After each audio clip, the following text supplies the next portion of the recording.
નમસ્તે, મારી આ ચેનલમાં તમારું સ્વાગત છે। આજે આપણે ધોરણ 6 પ્રકરણ 2 પૂર્ણ સંખ્યાઓ એમાં આપણે વિડીયો નંબર 2 જોઈશું।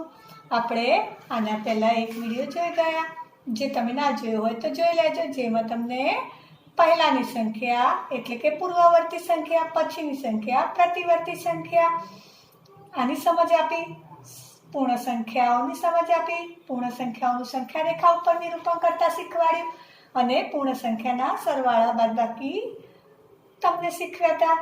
આજે આપણે વિડીયો 2માં પૂર્ણ સંખ્યામાં સ્વાધ્યાય 2.1ના દાખલા જોઈશું।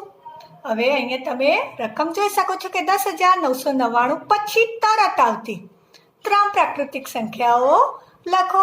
અહીંયા તમને કીધું છે કે પછી તરત આવતી, તો આપણને ખબર છે કે પછીની સંખ્યા લખવા માટે આપણે જે તમારી સંખ્યા છે, સમજો કે 10,999 એમાં આપણે 1 ઉમેરી દઈશું। તો 10,999માં આપણે 1 ઉમેરીશું તો તમને જો આડું ફાવે તો આડું કરજો, ના ફાવે તો આ રીતે ઊભા કરજો। 9 ને 1 10 ની 0 વધી 1, 9 ને 1 10 ની 0 વધી 1, 9 ને 1 10 ની 0 વધી 1 અને તમને ખબર પડી ગઈ કે આપણો જવાબ મળી ગયો તમને 11,000। અહીંયા આપણને કેટલી સંખ્યાઓ કીધી છે? 3 સંખ્યાઓ। તો હવે આપણે 11,000માં આપણને પહેલી સંખ્યા મળી ગઈ 11,000। હવે આપણે 11,000માં 1 ઉમેરશું તો તમને તરત જ કહી દેશો, જો ના ફાવે તો આ રીતે કરી દેજો, 11,000 વત્તા 1, તો 11,000માં 1 ઉમેરીશું તો 11,001 મળશે। હજી આપણે ત્રીજી સંખ્યા શોધવાની છે, માટે 11,001માં આપણે 1 ઉમેરીશું તો તમને અહીંયા 1માં 1 ઉમેરશો તો 2 મળશે, તો તમને સંખ્યા મળશે કે 11,002। આમ તમને માગેલી 3 સંખ્યાઓ મળી ગઈ, પછીની તરત આવતી સંખ્યાઓ છે। હવે આપણને એમ કહ્યું છે કે 10,001ની પહેલા તરત આવતી 3 પૂર્ણ સંખ્યાઓ લખો। તો પહેલાની સંખ્યા માગી હોય તો આપણે 1 બાદ કરીશું। તો અહીંયા તમે જોઈ શકો છો કે 10,001 છે, એમાંથી 1 બાદ કરી દઈશું તો આપણને 1માંથી 1 જાય તો 0 0 0 અને આપણે 1માંથી 1 બાદ કરશું તો 0, આ બી 0, અહીંયા બી 0, અહીંયા 0 અને અહીંયા 1 ના 1, તો તમને મળી ગઈ 10,000। હવે આપણે 10,000માંથી પણ 1 બાદ કરી દઈશું તો 10,000 - 1 કરો તો 10,000માંથી 1 કાઢી દો તો શું આવશે જવાબ? તો આપણે અહીંયા 10 9 9 9 અને 0, તો 10માંથી 1 જાય તો 9, 9 ના 9 એમને એમ આ બે, તો તમને મળી ગઈ 9,999। હવે 9,999ની આગળ તમને બીજી એક શોર્ટ ટ્રીક બતાવી દઉં, કઈ રીતે આપણે કરવું। અહીંયા તમે જોઈ શકો છો કે એક સંખ્યા ઓછી કરવાની છે, માટે આપણે એકમના અંકમાંથી 1 અંક ઓછો કરી દઈશું તો 9,998 મળી ગઈ। તમને ખબર પડી ગઈ ને? જો 0 હોય, એકમનો અંક 0 હોય તો એના આગળના અંકમાંથી 1 બાદ કરી દેવાનો, અને આગળના બી 0 હોય તો જ્યાં તમને સંખ્યા જોવા મળે 0 સિવાયની એમાંથી 1 બાદ કરી દેવાનો, અને બાકીની 0 ઉપર આપણે 9 મૂકશું એટલે તમને પહેલાની સંખ્યા એટલે કે પૂર્વવર્તી સંખ્યા મળી જશે। હવે અહીંયા તમને કહ્યું છે કે સૌથી નાની પૂર્ણ સંખ્યા કઈ?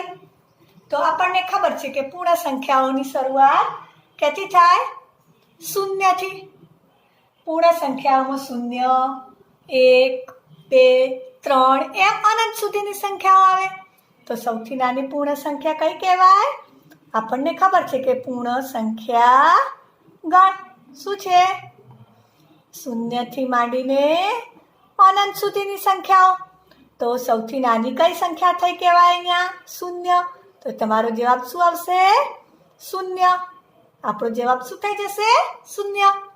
અહીંયા કહ્યું છે કે સંખ્યાઓ 32 અને 53ની વચ્ચે આવતી પૂર્ણ સંખ્યાઓ જણાવો। 32 અને 53ની વચ્ચે કહી છે, 32 નથી લખવાના અને 53 નથી લખવાના, તો 32 અને 53ની વચ્ચે આવતી સંખ્યાઓ આપણે લાઈનમાં લખી દઈશું। 32 પછી 33 34 35 36, 37, 38, 39, 40, 41, 42, 43, 44, 45, 46, 47, 48, 49, 50, 51 અને 52. આપણે 32 અને 53 લખશું નહીં. આપણને વચ્ચેની સંખ્યાઓ પૂછી છે માટે એ બંનેની વચ્ચે આવતી સંખ્યાઓ લખી દઈશું. હવે તમે બીજો એક પ્રશ્ન જોઈ શકો.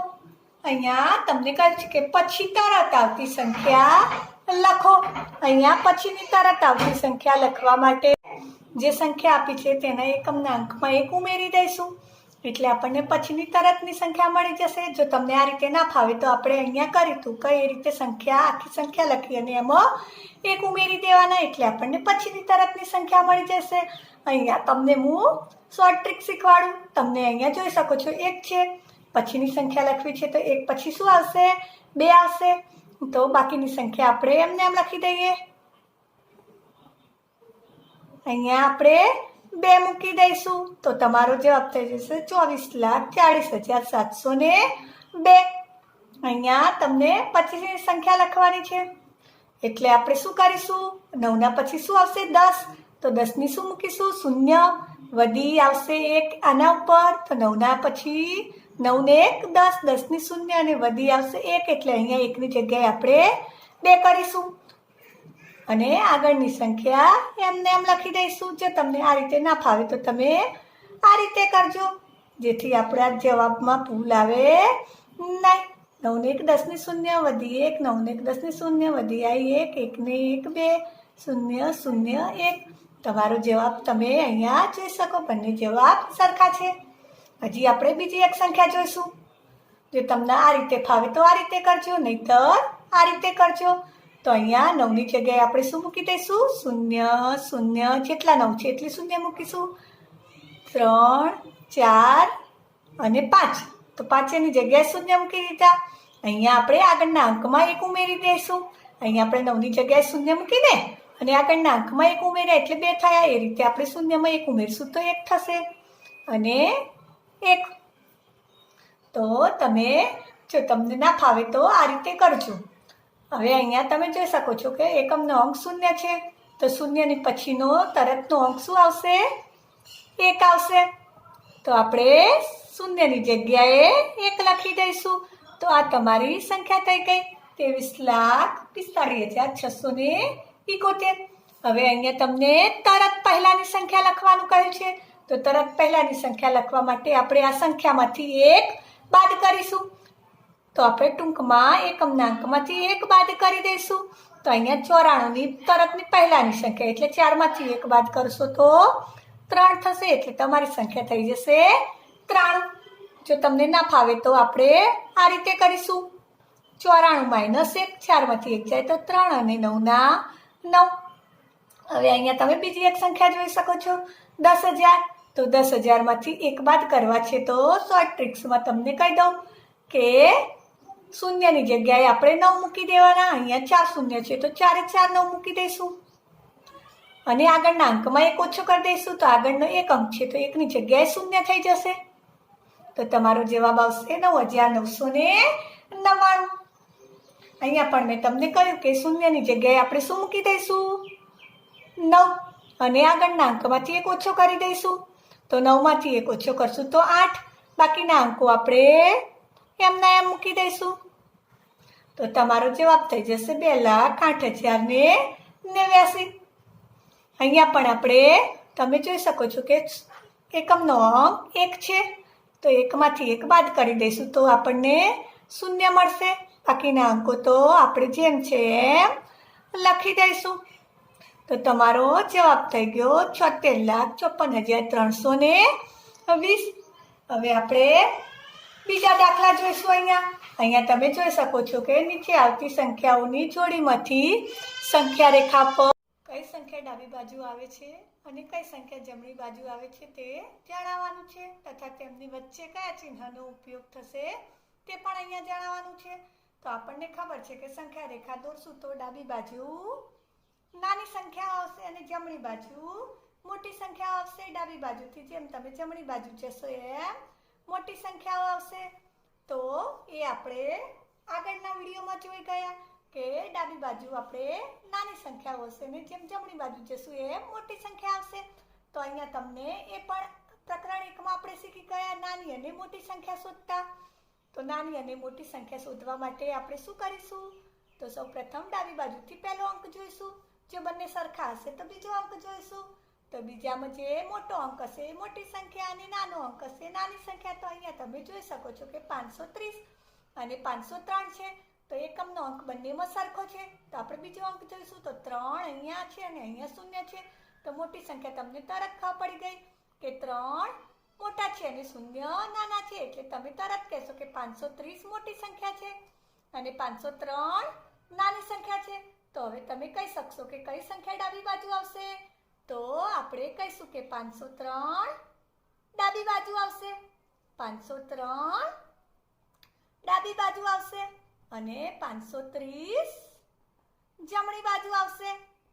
તો અને હવે તમને એમ કહ્યું છે કે ચિહ્ન મૂકો. તો હંમેશા મોટા જે હોય એ નાનાને કોણી મારે. એટલે આપણે આ નિશાન તમે જોઈ શકો છો કે કોણી તમે મારો તો આ કોણી જેવું નિશાન દેખાય છે. તો નાના બાજુ આપણે આવું નિશાન કરશું. હવે તમે બીજી એક સંખ્યા જોઈ શકો છો. અહીંયા 370 અને 307 છે. તમને નાની મોટી તો હવે ખબર પડી ગઈ હશે કઈ રીતે નક્કી કરવાનું. એક ડાબી બાજુનો પહેલો અંક સરખો હોય તો બીજો અંક જોઈશું. તો અહીંયા તમે બીજો અંક 7 અને 0 છે. તો મોટી તમને તરત ખબર પડી ગઈ કે મોટી સંખ્યા 7 વાળી છે. તો અહીંયા 370 મોટી સંખ્યા છે અને 307 નાની સંખ્યા છે. તો હવે તમે મને તરત કહી દેશો કે ડાબી બાજુ કોણ હશે? તો ડાબી બાજુ હશે 307 ડાબી બાજુ અને જમણી બાજુ હશે 370 જમણી બાજુ હશે. હવે તમને મોટી સંખ્યા અને નાની સંખ્યાની ખબર પડી ગઈ. આપણે એમની વચ્ચે નિશાની મૂકી દઈશું. તો મોટી સંખ્યા હંમેશા મોટા હોય નાનાને કોણી મારે. તો આપણે આ રીતે નિશાની મૂકી દઈશું. હવે તમે બીજી એક સંખ્યા જોઈ શકો છો. અહીંયા આપણે સંખ્યાઓમાં એ પણ ખાસ ધ્યાન રાખશું કે બંને સંખ્યાના અંકો સરખા હશે તો જ આપણે ડાબી બાજુથી પ્રથમ અંક જોઈશું. નહીં તો પહેલા અંકોની ગણતરી કરશું. જે સંખ્યામાં અંકો વધુ હશે એ મોટી અને ઓછા હશે એ નાની થશે. તો અહીંયા પણ તમે જોઈ શકો કે બંને સંખ્યામાં 5-5 અંકો છે. તો હવે આપણે ડાબી બાજુથી પ્રથમ અંક જોઈશું. તો અહીંયા પ્રથમ અંક 9 છે અને અહીંયા 5 છે. તો આપણને ખબર પડી ગઈ કે 9 મોટા છે. તો આપણે તરત કહીશું કે 98,765 જમણી બાજુ આવશે અને 56,789 ડાબી બાજુ આવશે. તો આપણે નિશાની પણ મૂકી દઈશું કે નાના બાજુ આ રીતે નિશાની મૂકીશું. હવે આ તમે બીજી એક સંખ્યા જોઈ શકો છો. આમાં આપણે અંકો ગણશું. 1 2 3 4 5 6 7. અહીંયા 1 2 3 4 5 6 7 8. તો હવે તમે મને તરત કહેશો કે અહીંયા 7 છે અને અહીંયા 8 છે. તો 8 અંકો વાળી સંખ્યા કેવી હોય? મોટી. તો મોટી સંખ્યા હશે કઈ બાજુ આવશે? જમણી બાજુ. તો આ સંખ્યા આવશે તમારી જમણી બાજુ અને આ સંખ્યા આવશે આપણી ડાબી બાજુ. તો મોટા સામે આપણે મોટા હંમેશા નાનાને કોણી મારે. તો આપણે આ રીતે લખીશું. હવે આપણે ખરા ખોટા જોઈશું.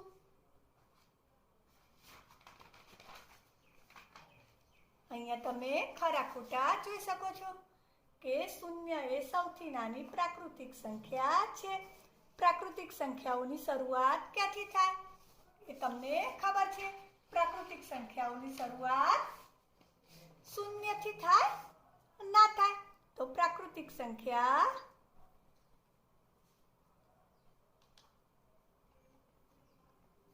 પ્રાકૃતિક સંખ્યાઓમાં 1 2 3 4 અનંત સુધી આવશે અને પૂર્ણ સંખ્યા ગણમાં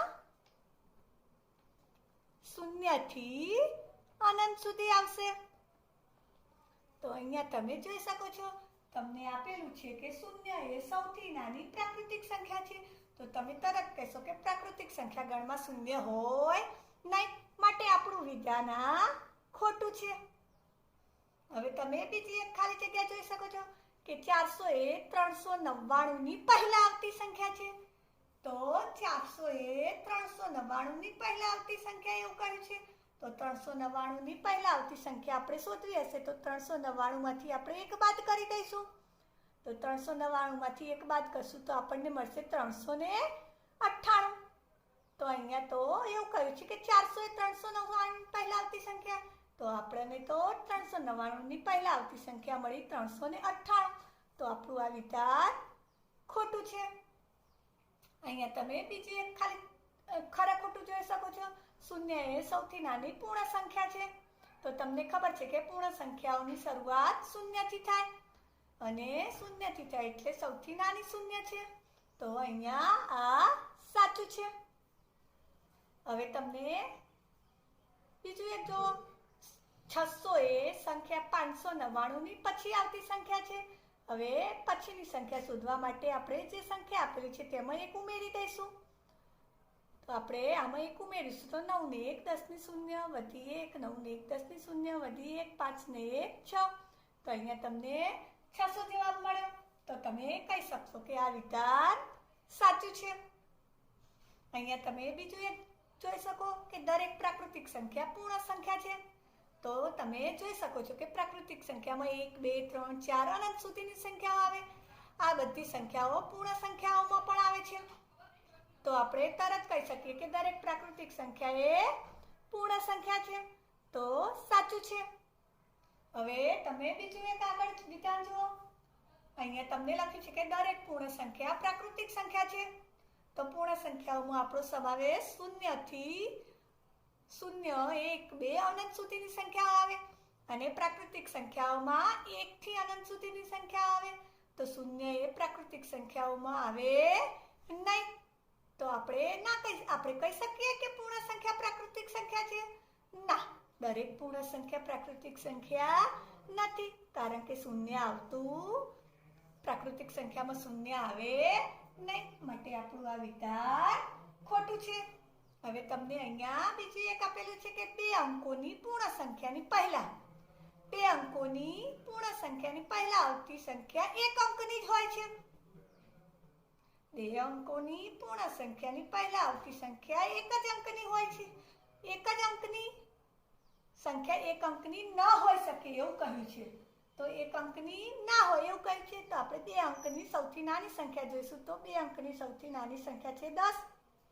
10 ની પહેલા આવતી સંખ્યા શોધવા માટે આપણે એમાંથી 1 બાદ કરીશું. તો 10 માંથી 1 બાદ કરશું તો આપણને મળશે 9. તો અહીંયા કહ્યું છે કે 1 અંકની ન હોઈ શકે. અહીંયા તો આપણને 9 1 અંકની મળી. તો આપણું આ વિધાન થઈ જશે ખોટું.